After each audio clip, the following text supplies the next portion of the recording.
Este próximo domingo, tercero de Cuaresma, contemplaremos en el Evangelio la escena en la que Jesús expulsa a los vendedores del templo.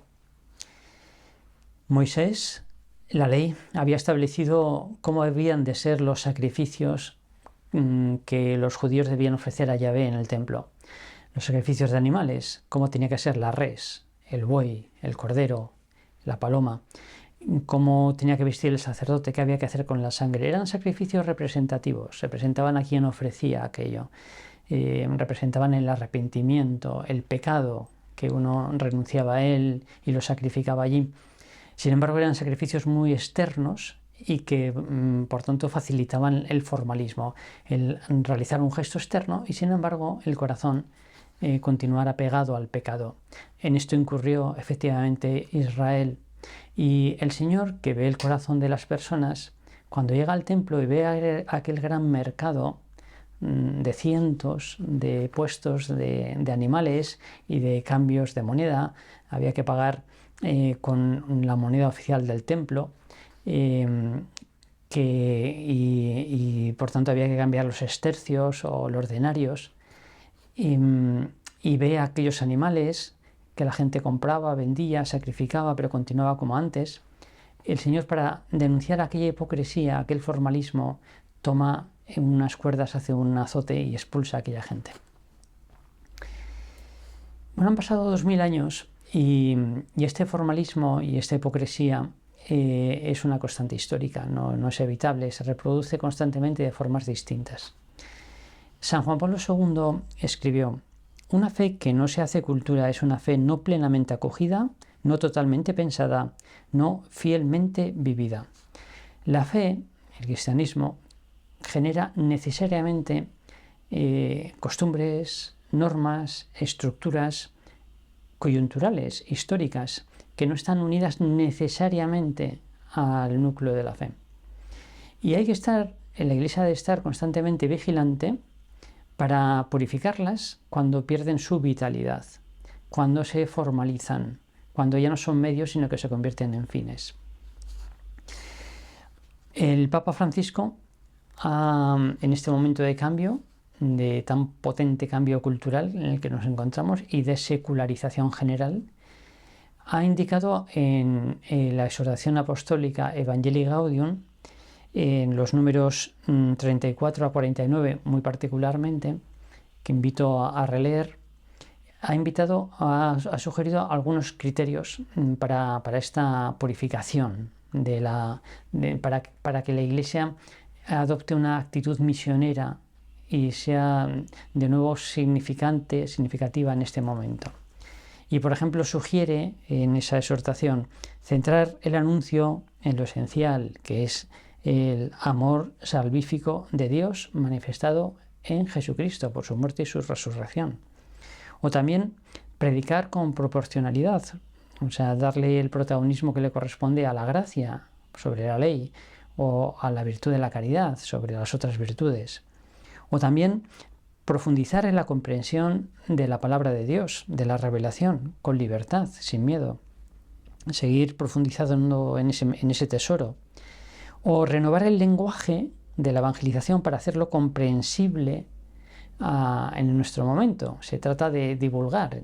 Cualquiera que se dedique a la educación sabe hasta qué punto esto requiere entender bien las cosas, que no está al alcance de todos. No se trata de banalizar, sino de hacer comprensible la novedad de la fe, lo que la fe tiene de incomprensible a la mentalidad de nuestro momento histórico. O también propone el Papa revisar las costumbres que no estén ligadas al núcleo de la fe y que ya no sirven al propósito de la evangelización, que en su momento fueron medios, pero que ahora ya son más bien estorbos. O revisar en el mismo sentido las normas, no solamente las costumbres, las normas no ligadas al núcleo de la fe y que en su momento tuvieron una fuerza educativa y ahora la han perdido. Son solamente algunas sugerencias y concluye el Papa con estas palabras, esos numeritos de la Evangelii Gaudium. Prefiero una iglesia accidentada, herida y manchada por salir a la calle antes que una iglesia enferma por el encierro y la comodidad de aferrarse a las propias seguridades. No quiero una iglesia preocupada por ser el centro y que termine clausurada en una maraña de obsesiones y procedimientos. Más que el temor a equivocarnos, espero que nos mueva el temor a encerrarnos en esas estructuras que nos dan una falsa contención, en las normas que nos vuelven jueces implacables, en las costumbres donde nos sentimos tranquilos, mientras afuera hay una multitud hambrienta y Jesús nos repite sin cansarse: dadles vosotros de comer. Estos criterios que sugiere el Papa en la Evangelii Gaudium, para algunos son demasiado amplios y para otros son demasiado estrechos. Asistimos a una progresiva polarización dentro de la Iglesia, entre los que pretenden reformarlo todo y los que pretenden que no se reforme nada. Y seguramente en ambos casos se consigue lo mismo. El efecto es que la fe sea irrelevante. En un caso por aislamiento respecto al mundo y en el otro por asimilación al mundo. Y quizá el problema no está tanto en discutir, administrar esa estructura cultural que la fe ha ido gestando a lo largo de la historia, centrarse en la discusión sobre los medios, sino en redescubrir la vida de fe, volver al núcleo. Es un cierto nuevo inicio. Y quizá aquí se encuentre el problema y también la solución. Pasar de una discusión de estructuras, normas, costumbres, que no son esenciales, sino que son históricas y coyunturales y que tienen su valor, no son menos, pero tampoco son más que medios, a centrarse en la fe, en la relación personal con Cristo y procurar revivirla de manera íntegra, en toda su radicalidad, y dejar que genere nuevas estructuras, normas y costumbres adaptadas a nuestro momento cultural. Por ejemplo, quizás se trate por tanto de un asunto más de autenticidad, más de santidad que de otra cosa. Por ejemplo, todo el debate sobre la forma litúrgica es un debate intelectual, es un asunto pues académico, o es un asunto más bien de fe. Hay fe en la manera de vivir la liturgia de unos y otros, de los rigoristas y en cambio, los descuidados. Se entiende el sentido de cada gesto y de cada norma litúrgica, como para aferrarse o para desvitalizarla y despreciar esa norma tan ligeramente. O también todo lo que es la disciplina, la enseñanza moral. Realmente unos y otros viven las virtudes correspondientes, entendiendo por virtud como una connaturalidad con el bien.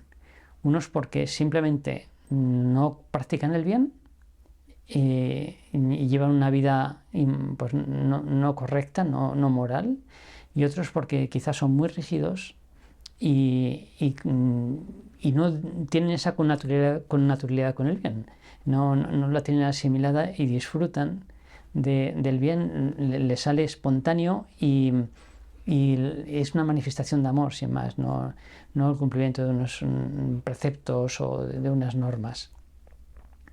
O la relación con el mundo, para unos es asimilarse y para otros, en cambio, es aislarse. No puede haber detrás también una falta de comprensión, de entender y de amar este mundo apasionadamente, como decía San José María.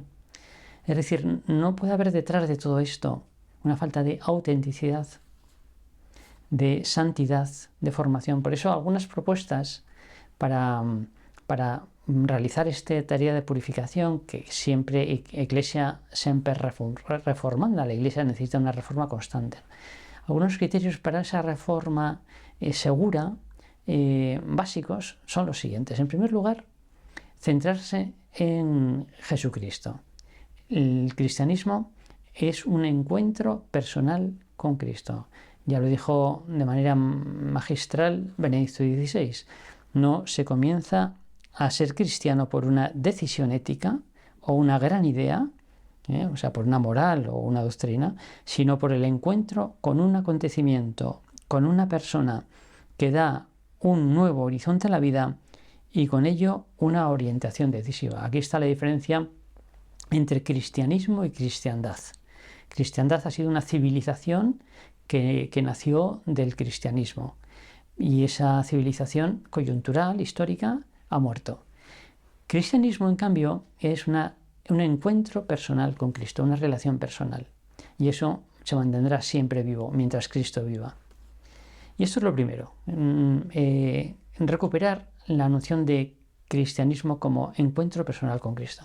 En segundo lugar, un esfuerzo por entender, por estudiar y entender qué está pasando, qué es la posmodernidad o qué es el relativismo, la cultura, el momento actual. Y se puede saber hasta qué punto entendemos por el efecto que nos produce la contemplación del mundo. En este momento está dando formación para adultos en una parroquia y les decía, habrá un examen y consistirá en subir al campanario, asomarse y contemplar desde ahí la ciudad de Burgos. El que llore, ese está aprobado. El Dominus Flevit, sentir misericordia, entender el sufrimiento de este mundo apartado, alejado de Dios, y no verlo como un problema, como un enemigo, como algo a combatir, sino más bien como algo a misericordiar y ayudar.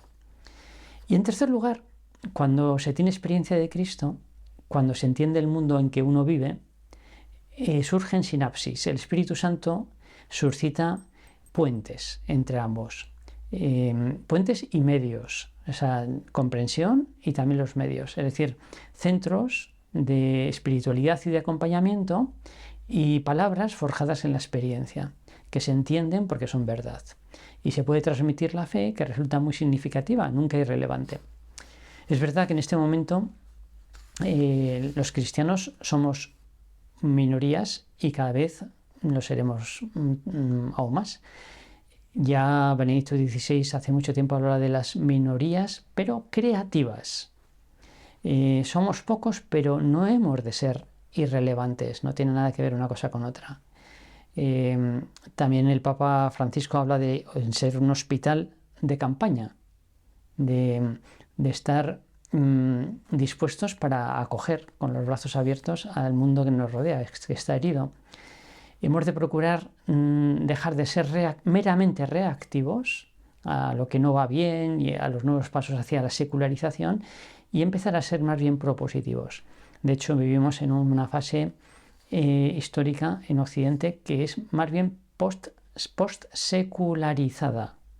Ya estamos en la fase de la post-secularización. Es decir, que ya hemos tocado a fondo en muchos aspectos, lo cual no significa que haya una vuelta hacia la fe y hacia la Iglesia, ni mucho menos. Pero sí hay un desconcierto general, hay una tristeza, hay una falta de sentido, y lo que se necesita ahora mismo es que desde la Iglesia haya una palabra comprensible. Por eso el esfuerzo de la nueva evangelización consiste más que en debatirse sobre normas, costumbres y estructuras del pasado y mantenerlas de una forma u otra, más que centrarse en el presente y compararlo con el pasado, es centrarse en la fe y proyectarlo hacia el futuro. Somos hombres del futuro. Y en la medida en que se entiende la fe, se tiene experiencia de Cristo y se entiende el mundo, entonces se es propositivo, se es relevante, aunque se sea minoritario, se es hospital de campaña. Bueno, voy a citar simplemente a uña de caballo, como si fuese un pedrisco, algunas de las propuestas de la fe que resultan totalmente relevantes hoy en nuestra sociedad post-secular. La Iglesia hoy puede y debe ser una escuela de sentido, de sabiduría, y una escuela de vida. Y lo voy a, por ejemplificar, voy a citar de forma telegráfica en 10 palabras, como la propuesta cristiana relevante en el día de hoy. Una escuela de sabiduría significa que la Iglesia tiene un relato. Ya los autores posmodernos han puesto de relieve que no existen los metarrelatos, las explicaciones de todas las cosas con un respaldo científico, no existe. el cientificismo materialista, que es el metarrelato de los últimos siglos, casi homogéneo, el que lo ha moldeado todo, es un cuentecito, es un relato, no es científico. Y el cristianismo tampoco es una ciencia, es un relato. Pero vamos a comparar, vamos a establecer a acudir al libre mercado de los relatos y vamos a exponer el nuestro. Se abre paso el solo por su belleza, porque contiene un amor infinito, en lugar de una sopa primogénea, que es el relato materialista. Responde perfectamente a los deseos profundos del corazón humano. Tiene un relato. En segundo lugar, diálogo. La fe apuesta, cree en el diálogo, tiene confianza en la razón y por tanto en la escucha, en la amistad, en el diálogo y la amistad social, en el diálogo como instrumento para la paz entre los pueblos, entre las religiones, con el Islam, etc. En tercer lugar, tiene misterio, aporta el misterio, cercanía al misterio, la adoración, la liturgia, la lección divina, el contacto con Cristo. En cuarto lugar, la contemplación, es decir, que el cristianismo tiene un ofrecimiento de la capacidad de convertir toda actividad en fin, o sea, en amor. Dejar de buscar ansiosamente medios para conseguir fines posteriores. La tecnología, que los padres y los profesores hoy no saben muy bien cómo educar a sus hijos en el uso de la tecnología, tiene mucho de esto. Si todos son medios, si no hay fines que valgan la pena, el medio mejor que tenemos es el tecnológico. Pero si hay actividades, como es cualquier cosa convertida en amor, que tienen un fin en sí mismo, los medios se relativizan, se ponen al servicio de ese fin. Uno puede ser feliz cuando trabaja, cuando descansa, cuando está en el campo, cuando utiliza internet, cuando está con los demás, en el sufrimiento, en el placer. Es las acciones inmanentes, convertir en amor, que son un fin en sí mismas, convertir todo en amor. O también la Iglesia ofrece esperanza. Esperanza porque tiene una escatología, un sentido para el sufrimiento, una esperanza de justicia, habrá juicio, premio y castigo. En fin, relato, diálogo, misterio, contemplación, esperanza son como algunos hitos de esta escuela de la sabiduría. Pero también la Iglesia ha de ser una escuela de vida, es decir, que ofrece un fundamento a la dignidad de la persona como nadie. El hombre es querido por Dios hasta la última gota de su sangre. Su dignidad, la dignidad del hombre es sustancial, no accidental. No es digno por su sexo, no es digno por su raza, es digno por ser hombre. No es algo accidental y por tanto la diversidad, la diferencia, no es que sea un valor en sí mismo, lo que es un valor es la persona. O el fundamento de la bioética o de la libertad de la persona frente al Estado. En fin, todo eso viene de la dignidad fundamentada en Dios. Somos queridos cada uno de nosotros por Dios hasta la última gota de su sangre. O también el amor. La Iglesia tiene una propuesta de amor fuerte, del que surge un matrimonio y una familia. Un amor sano, que llena, que es fecundo, que da continuidad y hace sostenible el mundo y la sociedad. O también la caridad, que no es un amor cualquiera, es el amor de Cristo. Es el redescubrir el valor del servicio, de la gratuidad, del acompañamiento. Hoy que padecemos una pandemia de soledad, hay 5 millones de hogares unipersonales, o las personas que están en situación terminal, o los inmigrantes que están desarraigados, la caridad. O también la responsabilidad, en lugar de vivir con una mentalidad subvencionista, buscando constantemente el estar asistenciales, dependiendo del Estado, ser responsables, compromiso con el bien común, una nueva imaginación de la caridad, descubrir las bolsas de pobreza, no solamente material, sino también espiritual que hay en el mundo y socorrerlas. O finalmente la ecología, un estilo de vida austero, lento, sostenible, respetuoso, dignidad, amor, caridad, responsabilidad, ecología, son también algunas claves de esta escuela de la vida a que está llamada la Iglesia hoy. Bueno, en definitiva, y voy terminando, se trata de que caer en la cuenta de que crisis, estamos en un momento de crisis en la Iglesia y en el mundo, crisis no es sinónimo de irrelevancia, no tiene nada que ver. Y la crisis está ahí, pero hemos de ser una minoría relevante. La plenitud de la Iglesia está por delante. Ya hace muchos años Romano Guardini escribía: nuestro puesto está en el porvenir. Todos han de buscar posiciones allí donde corresponde a cada uno. Es preciso que brote una nueva humanidad de profunda espiritualidad, de una libertad y una vida interior nuevas. Y tiempo después, el año 69, el profesor Joseph Ratzinger escribía: la Iglesia de mañana será pequeña y en gran medida tendrá que comenzar desde el principio.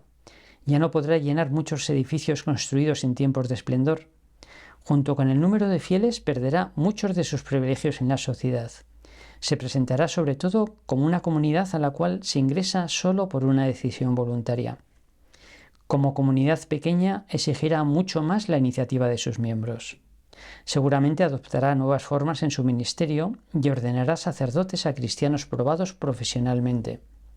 Será una iglesia de una espiritualidad más profunda, pero de esta iglesia más espiritual y sencilla brotará una gran fuerza, porque los hombres de un mundo completamente planificado padecerán de una soledad indecible. Cuando Dios desaparezca de sus vidas experimentarán su total y terrible pobreza. Así pues, descubrirán la pequeña comunidad de los creyentes como algo completamente nuevo, como una esperanza, como una respuesta que en lo oculto siempre estaban buscando. Y todavía después, allí detrás del telón de acero, en el año 1990, un sacerdote, el padre Men, que moriría asesinado por la KGB ese año, escribe: solo hombres limitados pueden pensar que el cristianismo ha llegado a su plenitud, que se constituyó por completo en el siglo IV según algunos, en el siglo XIII según otros, o en otros momentos. En realidad, el cristianismo apenas ha dado sus primeros pasos, unos pasos tímidos en la historia de la humanidad. Muchas palabras de Cristo siguen siendo incomprensibles para nosotros. La historia del cristianismo no ha hecho más que empezar.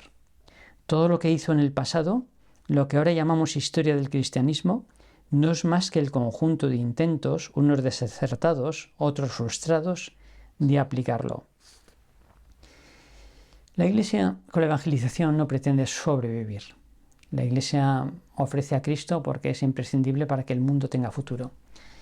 Y estamos en un momento de crisis que tiene que ser un momento de purificación para una evangelización. Tenemos por delante el descubrimiento de la vocación laical. Esta es la bomba atómica que tiene la Iglesia en sus manos. Salimos de estamos todavía inmersos en ello, en un clericalismo de milenios o de 1000 y pico años, y vamos hacia el descubrimiento finalmente de lo que Cristo trajo, que es la santidad para todos, la llamada universal a la santidad, de los padres, de las madres, de los profesionales, un banquero, un deportista, un publicista, un portero de un edificio, un comunicador de internet, da igual, todos santos. Y esto no ha pasado nunca antes, y con el progreso también material, la Iglesia tiene la oportunidad de ser muchísimo más incisiva y llegar a difundir su mensaje de una manera mucho más pura y capilar que nunca. Pero estas crisis mundiales son crisis de santos, decía San José María. Los grandes reformadores son siempre los santos. Por eso hemos de mirar la santidad de nuestros formadores y reformadores. Mirar su santidad para darles o no crédito. Mirar su santidad es ver su espiritualidad. Ojalá pudiésemos mirar así discretamente, cómo ese profesor de teología o ese obispo o ese sacerdote celebra privadamente su misa, ver su espiritualidad, su fe, ver sus razones, es decir, analizar exigentemente sus argumentaciones, ver hasta qué punto enlazan con la fe o son construcciones puramente racionalistas o más bien afectuosas o afectivas, pero no tienen consistencia, y ver sus virtudes. No necesariamente sus votos, pero sí sus virtudes de pobreza, de castidad, de obediencia. Y cuando todo eso coincide, aquella persona no es un maestro, es un testigo. Y como decía Pablo VI, es creíble. Lo dijo de una manera pues, más sencilla, más divulgativa, una periodista conocida hace unos años en un congreso, cuando afirmaba que la fe se transmite por envidia.